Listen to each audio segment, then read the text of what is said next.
Hi ಎಲ್ಲರಿಗೂ ಶುಭ ಮಂಗಳವಾರ. ಏನಕ್ಕೆ ನನ್ನ ಫ್ರೆಂಡು ಆ ಕಲ್ ಮೇಲೆ ಕುತ್ಕೊಂಡು ಬಲಗಡೆ ತಿರುಗ್ತಾ ಇದ್ದಾನೆ ಅಂತ ಅಂದರೆ ಇದೇ ಈ ದೇವಿಯ ಶಕ್ತಿ. ಬಲಗಡೆ ತಿರುಗಿದ್ರೆ ಒಳ್ಳೆಯದಾಗುತ್ತೆ, ಎಡಗಡೆ ತಿರುಗಿದ್ರೆ ಕೆಟ್ಟದಾಗುತ್ತೆ ಅಂತ ಹೇಳಿ. ಇದು ಬಂದ್ಬಿಟ್ಟು ತಾವರೆಕೆರೆ ನಿಯರಲ್ಲಿದೆ, NH4 ಪಕ್ಕದಲ್ಲೇ ಇದೆ. ಯಾರು ಕೇಳಿದ್ರು ಉಡುಸ್ಲಮ್ಮನ ದೇವಸ್ಥಾನ ಎಲ್ಲಿ ಅಂತ ಕೇಳಿದ್ರೆ ಹೇಳ್ತಾರೆ. ಒಂದು ಸತಿ ಬಂದು ನಿಮ್ಮ ಕಷ್ಟಗಳನ್ನ ಹೇಳ್ಕೊಳ್ಳಿ, 100% ನಿಮ್ಮ ಕಷ್ಟಗಳೆಲ್ಲ ದೂರ ಆಗುತ್ತೆ. ಅದೇ ಈ ತಾಯಿಯ ಶಕ್ತಿ. ಇದೇನು ಕೇಳಲ್ಲ ಕಣ್ರಿ, ದುಡ್ಡು ಕೇಳಲ್ಲ, ಕಾಸು ಕೇಳಲ್ಲ, ಏನೂ ಕೇಳಲ್ಲ.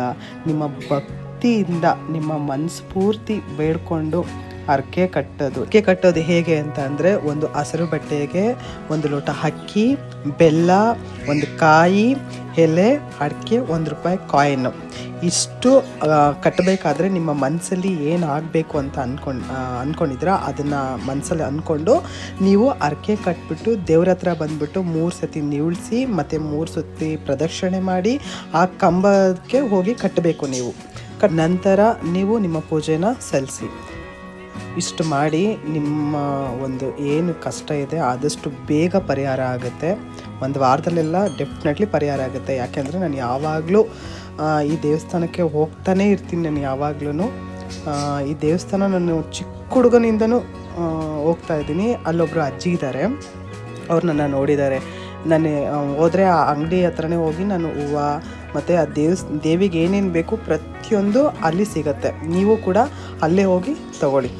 ಯಾಕಂದರೆ ಆ ಅಜ್ಜಿ ತುಂಬ ಆ ದೇವ್ರಿಗೆ ಸೇವೆ ಸಲ್ಲಿಸಿದ್ದಾರೆ.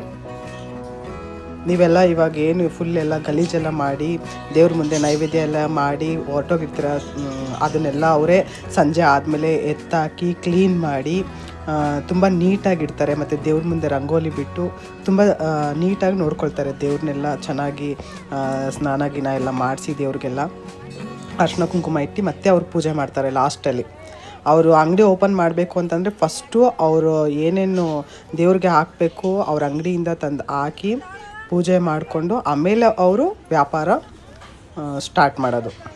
ಆ ಅಜ್ಜಿನ ನಾನು ಲಾಸ್ಟಲ್ಲಿ ತೋರಿಸ್ತೀನಿ ನೋಡಿ. ಏನು ನಾನು ಪ್ರಸಾದ ಮಾಡ್ಕೊಂಡೋಗಿದೆ, ಅದನ್ನು ಎಲ್ಲರಿಗೂ ಕೊಡ್ತಾಯಿದ್ದೀನಿ.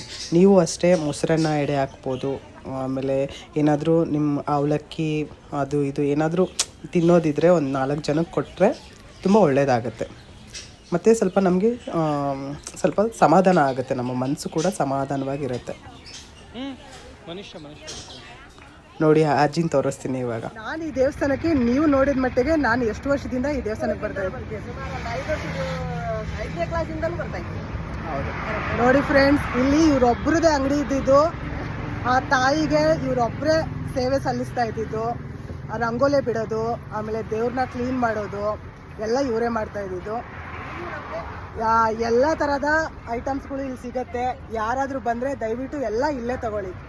ಎಲ್ಲ ಪ್ರತಿಯೊಂದು ಕೂಡ ಹೂವು, ನಿಂಬೆಹಣ್ಣು, ಕಾಯಿ ಎಲ್ಲ ಪ್ರತಿಯೊಂದಮ್ಮ. ಈಗ ಸುತ್ತಮುತ್ತ ಆ ಥರ ಗಲೀಜು ಮಾಡೋರೆಲ್ಲ ಅಂಥವ್ರಿಗೆ ಏನು ಹೇಳಕ್ಕೆ ಇಷ್ಟಪಡ್ತೀರಾ? ತುಂಬ ಸ್ವಚ್ಛತೆ ಆಗಿರ್ಬೇಕು ಅಂತ ಹೇಳ್ತೀನಿ. ಎಲ್ಲ ಬರೀ ಗಲೀಜು ಮಾಡ್ತಾರೆ. ದಯವಿಟ್ಟು ಕೈ ಮುಗಿದು ಕೇಳ್ತೀನಿ, ಯಾರೂ ಗಲೀಜು ಮಾಡಬೇಡ್ರಪ್ಪ. ಪ್ಲಾಸ್ಟಿಕ್ಕು ಅದೆಲ್ಲ ದಯವಿಟ್ಟು ಕೊಡಿ.